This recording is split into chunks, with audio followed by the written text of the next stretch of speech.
ایک جاننے والے ہیں مدینہ پاک میں، ان کا ماشاءاللہ آنا جانا رہا، حاضری کے لیے جایا کرتے تھے. تو انہوں نے خود مجھے کہا کہ پھر انہوں نے مدینہ پاک میں کوئی کام کا شروع کیا، بزنس. تو پھر ان کا کچھ اس طرح کا لب لباب تھا اظہار کا کہ وہ جو انداز نہ جانے گا کہ میں مدینہ جا رہا ہوں، سرکار کے پاس جا رہا ہوں صلی اللہ علیہ وسلم، اب وہ نہ رہا. اور اب میں اچھا مدینہ پاک میں ہی ہیں تو وہ مسجد نبوی شریف اور روضہ رسول پر حاضری اب ہے، مگر وہ جو کیفیت ہوتی تھی نا گھر سے اور اپنے شہر سے آنے کی، وہ اب نہ رہی. کہ اب وہ بیچ میں وہ چیزیں شامل ہو چکی ہیں. پھر وہاں رہ کر جب کاروبار بندہ کرتا ہے، اب چونکہ وہ کمپیئر کر رہے تھے، تقابل کر رہے تھے اپنی اس کیفیت سے جو اس کاروبار اور اس سے پہلے کی کیفیت تھی کہ جانا آنا، ہوٹل میں رکنا. اب صرف ایک ہی مقصد تھا کہ میں نبی پاک صلی اللہ علیہ وسلم کے بارگاہ میں جا رہا ہوں، مسجد نبوی شریف میں میری حاضری ہو رہی ہے. بولا وہ اس میں نا کئی چیزیں اور شامل ہو گئی ہیں. تو یار اب وہ چیز رہی نہیں ہے جو آپ فرما رہے نا، اس کا انہوں نے اظہار کیا تھا. وہ جو شروع میں جو بات ہوئی، جیسے آپ نے رفیق الحرمین میں لکھا کہ جیسے جیسے قریب آتا جائے مدینہ تو شوق بڑھتا جائے، نعتیں سنتا جائے. تو یہ انداز اختیار کرنے کے حوالے سے شاید وہ اس انداز میں پوچھنا چاہ رہے تھے کہ ہم جب جا رہے ہیں تو جاتے ہوئے انداز کیا اختیار کریں. انداز میں سمجھے جذبات کیا ہونے جی، چاہیے. جذبات نہیں جاتے ہوئے، جذبات اس کے جاتے ہوئے کیا ہونے چاہیے. جذبات کیا ہونے چاہیے یہ کہا تھا. انداز جذبات فرق نہیں دونوں میں. جی فرق ہوگا، چلیں اس پہ بتا دیں کہ جاتے ہوئے بندہ ہاں، جاتے ہوئے سرکار صلی اللہ علیہ وسلم کی نعتیں سنتا رہے، سرکار کا تصور باندھے، اور یعنی کام دھندے کے لیے نہ جائے. سچی بات یہ کہ ان کے سوا کسی کی دل میں نہ آرزو ہو، دنیا کی ہر طلب سے بیگانہ بن کے جاؤں.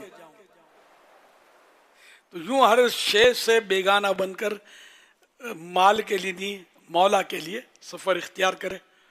اور ان کے تصور میں پھر مدینے کے فضائل پہلے پڑھ چکا ہو تو اس طرح اگر جائیں گے نا. نعتیں کیسیٹیں اب تو ایک سے ایک ہوتی ہیں، تو وہ اب تو کیسیٹ بھی پرانی چیز ہو گئی. بہرحال موبائل کے ذریعے نعت شریف سنتے ہوئے جا سکتے ہیں، تو اس سے ذوق میں اضافہ ہوگا. کہ خوشی لان نعت خوان سے نعت سننا، یہ اعلیٰ حضرت رحمۃ اللہ علیہ فرماتے ہیں کہ اس کے عشق رسول میں اضافہ ہوتا ہے.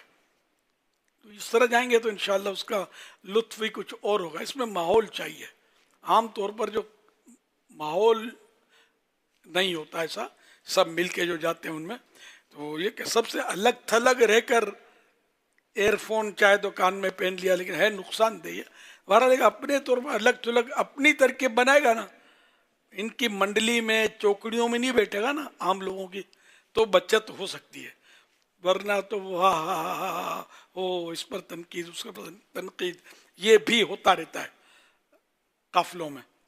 تو یہ نقصان دہ. بعض اس میں ملیں گے آپ کو جو ذوق و شوق والے عاشق رسول اور دیوانے ملیں گے، تو ایسا مل جائے تو ایسوں کے ساتھ اپنی ترکیب کر لیں تو بھی ترکیب اچھی بن جائے گی انشاءاللہ الکریم.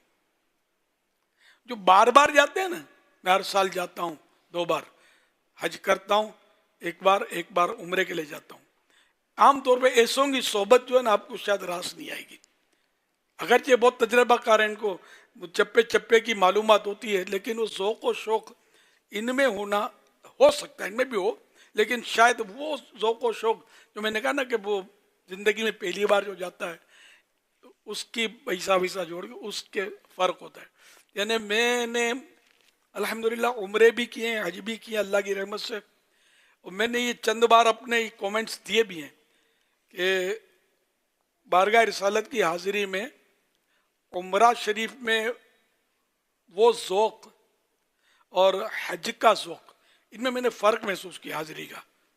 کہ عمرہ شریف میں عام طور پہ مالدار لوگ ہوتے ہیں، اور حج شریف میں غربا، مساکین، فقراء، عشاق، جو ایک پیسہ جوڑ کے ارمان برسوں سے جنہوں نے سینے میں پالے تھے، وہ اپنا اب ارمان نکال رہے ہیں وہاں کر.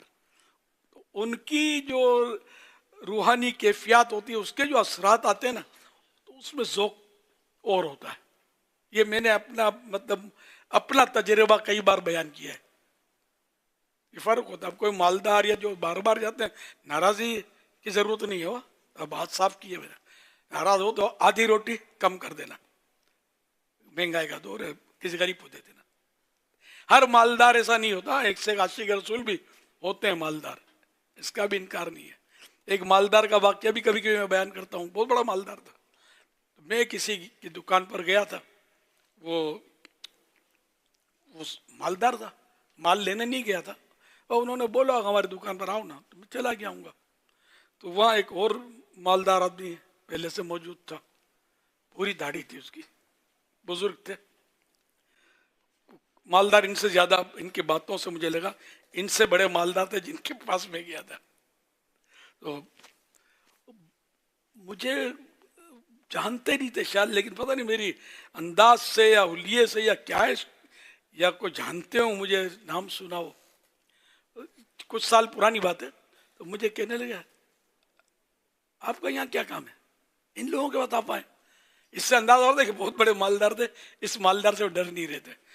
ان کے پاس آپ کا کیا رکھا ہے, آپ کیوں آئے. اس دوران اس نے ایسی بات کی کہ وہ مجھے ہلا دیا. انہوں نے بولا ہم لوگ مطلب ایسے گندے لوگ ہیں, ان میں نہیں آنا اور یہ وغیرہ. پھر بولا میں نے آج تک سرکار صلی اللہ علیہ وسلم کی خدمت میں کبھی عرض نہیں کیا کہ یا رسول اللہ میرے غریب خانے پر میرے گھر پہ تشریف لائیں. ہم تو بولتے ہیں نا تشریف لائیں تشریف لائیں, میں نے کبھی نہیں کہا میرا گھر گندا گھر, میں کیسے کہوں, کیسے عرض کروں کہ ہمارے گھر تشریف لائیں. میں نے بولا یار یہ کروڑوں میں ایک ہے عاشق رسول. تو یوں مالداروں میں بھی بعض بڑے ہیرے ہوتے ہیں لیکن کم. تو میں ہلا دیا اس نے مجھے کہ یار کیا بات کر دی اس نے. الگ ہر نعت خوان وہ لہرا لہرا کر پڑھ رہا ہوتا ہے, اور لوگ چوم رہے ہوتے ہیں, وہ خوش ہو رہے ہوتے ہیں کہ ہمارے گھر تشریف لائیں. سنا ہے آپ ہر عاشق کے گھر تشریف لاتے ہیں, کبھی میرے بھی گھر ہو جا, کبھی میرے بھی گھر میں ہو چراغاں یا رسول اللہ صلی اللہ علیہ وسلم. اب یہ نعت خوان اپنے آپ کو مطلب لہرا لہرا کر میں عاشق رسول ہوں, میرے گھر بھی چراغاں ہو جائے, یعنی آپ آئیں تاکہ میں خوشی سے روشنی کروں. وہ نعت خوان کا شعر نہیں ہوتا, شعر کسی نے لکھا, شعر غلط نہیں کہتا میں, لیکن ہے تو دعویٰ نہ کہ میں عاشق رسول ہوں.